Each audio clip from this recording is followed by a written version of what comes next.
Good morning, everyone. We are on week 15 of Lit Comp, and we had a few out yesterday, and also what we went over was more challenging. So I just wanted to recap it for those who were able to come and to present the information for the first time for those who were not able to make it yesterday, who were absent, and maybe the parents who are trying to assist the students with completing their Lit Comp work could benefit from this too. So anybody who needs it, I hope this helps.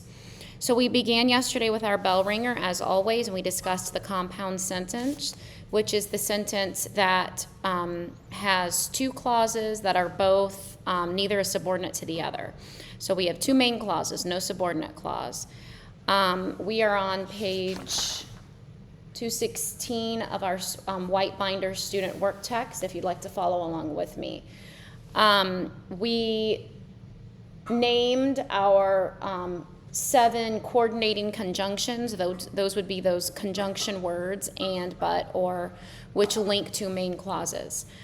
They do not subordinate one clause to the other, which is what we had been working on in weeks 13 and 14. So those for your records are, we have that acronym there, FANBOYS, which is really helpful for remembering them. And we're going to try to, in our compositions moving forward, identify short, choppy sentences in our elocution phase. And we're going to try and join them using these conjunctions. The conjunctions in order are for, and, nor, but, or, yet, and so. Okay? And we work together on creating the compound sentences with those 2 run-on sentences that are in our text. Galen studied anatomy, for he wondered how the body works. We would use for there. Galen began to ask himself questions, so he formed his new ideas, his own ideas. You could use other conjunctions. We discussed that in class as well, but those are the ones that we decided would be the most appropriate and the clearest in communicating the meaning and the relationship between the 2 main clauses. All right, next we had announcements. Please X out in your work text, page 226, 227, and 228. Those are the pages that apply to our advanced counterparts who we do not have any in our class this year. We are all at LTW for the first time. So we need to either X out or remove those and discard and recycle those pages. Be careful about removing them though, because there may be a basic Lit Comp page that we need on the back of one of those. Okay. We all turned in Essay 4, which was on the Christmas Carol. And we received our new assignment for our next big essay, which will be due February 3rd. All of this will be in your Google Classrooms post. That's going to be Essay 5. Topic, whether a map of the human body or a map of the world is more important. Persuasive essay, picking a position, map of the human body or map of the world is more important. We'll go much deeper into that in this class and beyond. Note also that February 3rd will be our first fully remote class. So next week, January 27th, is our final class with me there in person. Then I'll be appearing to you remotely, and everything will be turned on via Google Classroom upload. But Mr. and Mrs. Mendez were a great help yesterday in showing me, well, first testing the process and also beginning to show me how to speak to the class from our big monitor, just like I am to you right now, and having a live class where we can interact from the monitor and from you all. I can see you and raising your hand, and I can call on you live in class during that same designated time slot. So I'm really looking forward to being able to take advantage of that, and I really thank the Mendezes for making that possible for me. So thank you for that. All right, moving on to our content. So we began discussing Galen, which is this book. We discussed that this is A rather easy read, which is nice because some of our other reads have been a little more challenging, like the Christmas Carol. And coming up next will be our ancient Roman poetry unit, which I think is going to be a more of a challenge. So this is a nice kind of breeze that I think we're all enjoying. We went over some of our study questions. I will post those. I'm not going to go over those in class or on this video for you. We discussed them at length in class and really enjoyed ourselves, but we're not going to go into all of them.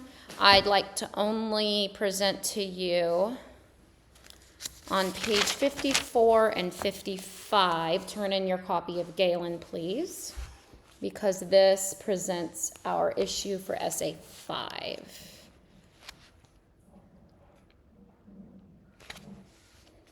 Here's our issue, about halfway down in page 54.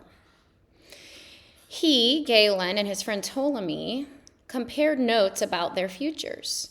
Ptolemy wanted to map the world. Galen wanted to map the human body. I am going to travel the earth, Ptolemy said, and make a map showing land and water, where they begin and where they end, and their relationship to each other. Remember, at this time, the known world was just that area around the Mediterranean Sea.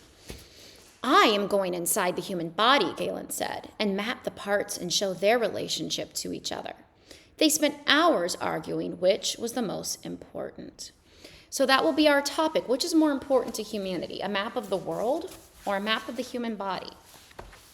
I want you to take a position and decide for yourself and defend it to me in your Essay 5. All right.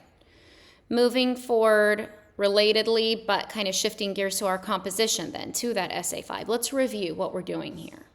We have 3 steps in a literary composition in this class. Our 3 steps are invention, step 1. This is where we come up with ideas. You go into our 5 common topics, right? To really dive deep into the meaning of the terms in our issue. Terms is what we've come to call the different parts of our issue, the nouns and the important verbs in our issue. We want to go really deep into each of those. We can do that with comparison. We can do it with definition, which is what we're focusing on this week. We can do it with relation. We can do it with circumstance, and we can do it finally with testimony. Those are our 5 common topics, and those are laid out for you in your Lost Tools of Writing student book. Once we're done with looking at our 5 common topics to extract all the meaning we can and really probe those different parts of our issue, we can make an Annie chart.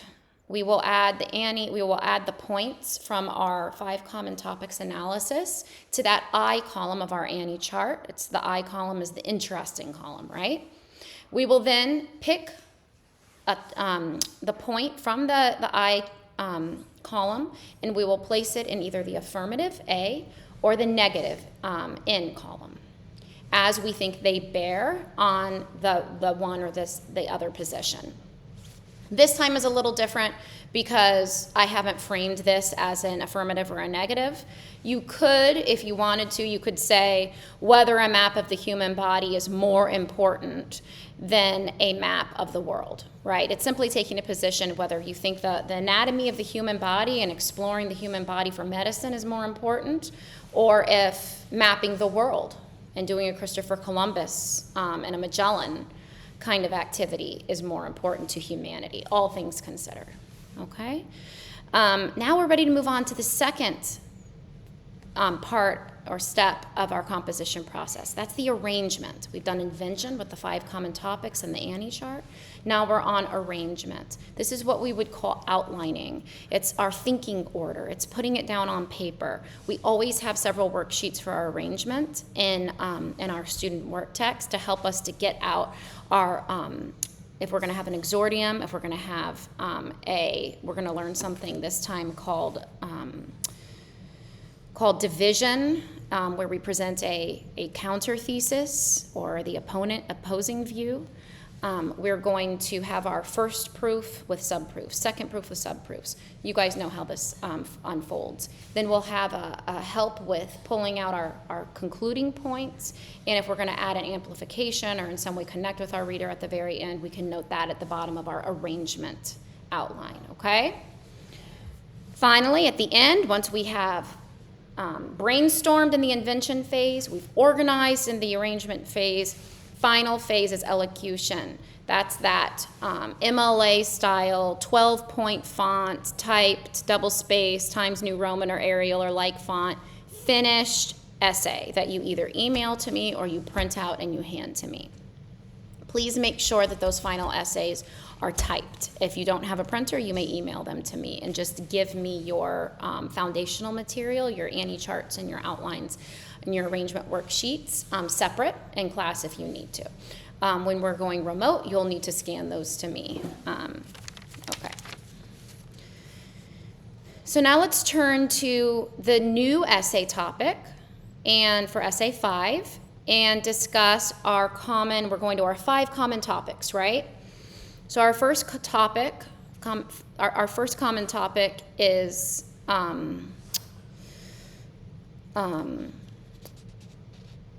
can't think of it. Comparison. So we have differences and we have similarities. We have practiced that and worked with that a lot.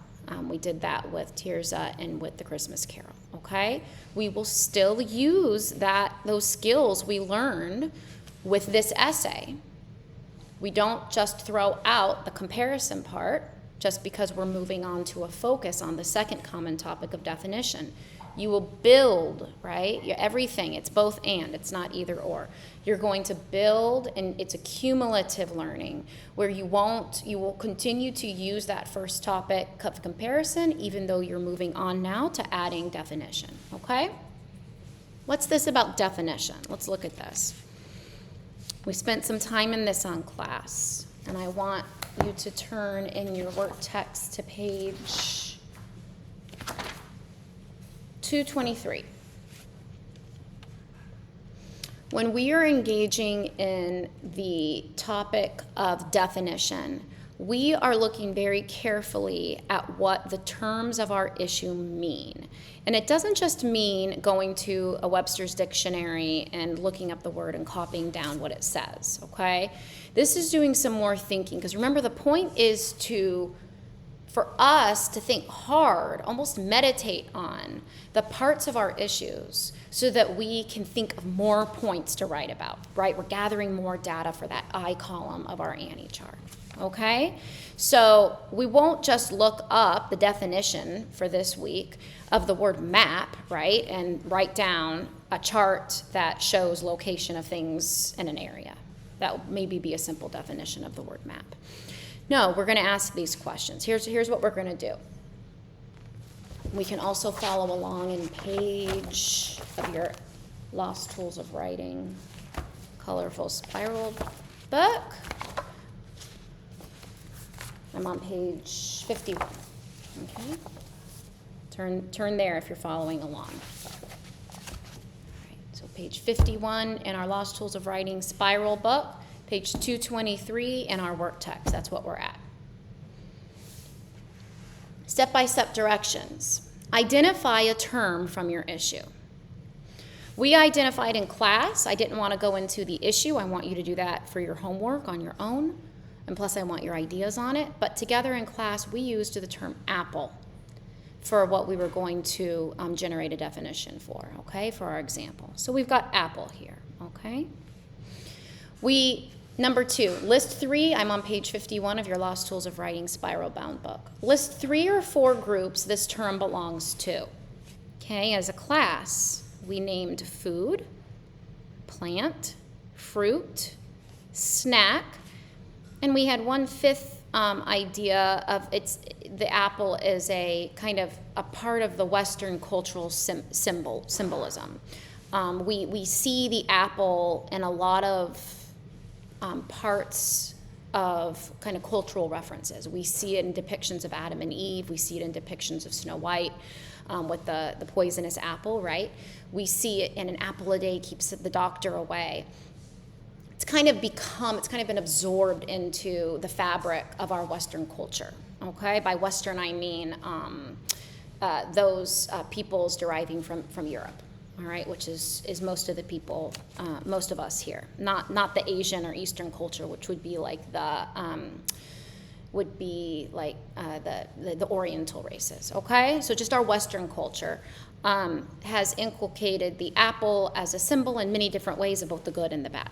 Can be, so we kind of added that at the end. You're seeing, though, how this really pulls out all the different meanings and it helps us to reflect on the meaning of the words and of the concepts that we're working with in our essay to help us get more points. That's the whole point of all this, okay? All right, let's move on. What are we on? We're on page 51. I'm looking at number 3. Select a group from the list above, which will be helpful for you as you define the term. Okay, so we picked the word fruit. Okay, we picked the word fruit as a class. That would be from among the groups that we had identified in step 2. Number 4, list other members of 3 or 4 of the group you selected. So I think we had listed, I don't have it in front of me right now. When I had done this myself, I picked something different. But I think that we had selected like grapes, banana, pineapple, and tomato for the other fruits. All right. Number 5, identify a common characteristic of all members of this group. What quality do all the members share? So we said that they're all fruit, but we're looking for more than that, right? So we said that they're all snack foods. They're all appealing to the eye, to the human eye. They are all nutritious. They're edible. They all have seeds, so they can be propagated. They're useful to man in that regard. Those are some common characteristics of all those 4 items, those 4 fruits, members of the group that we identified. All right?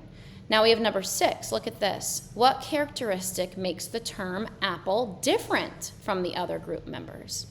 So in this, we said that the apple was abundant. That was a great word I think Zebedee had come up with. It was abundantly available. It's affordable. It's common, right? Think of Johnny Appleseed and the North American access and enjoyment of apples over the years, over the centuries of our nation's existence.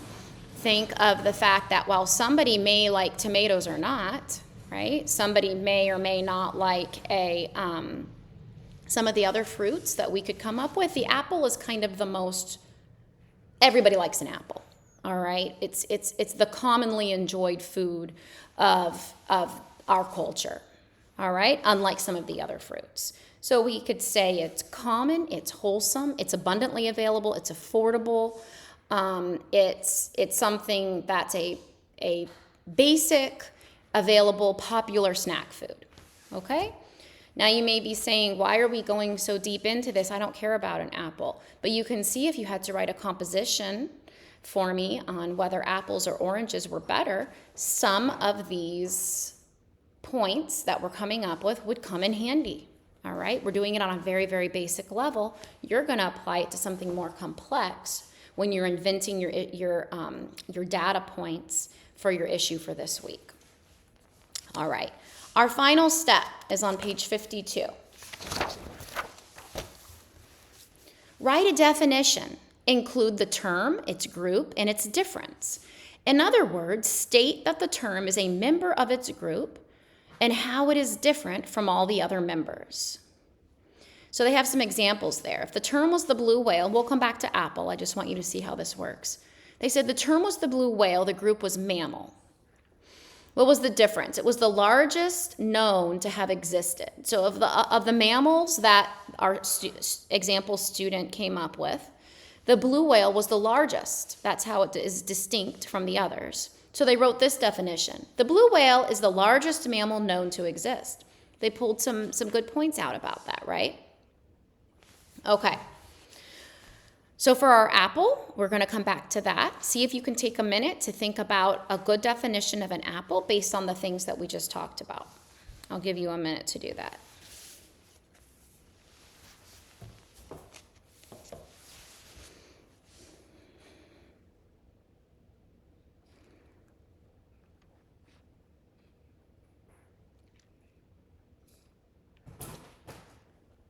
Okay. What did you come up with?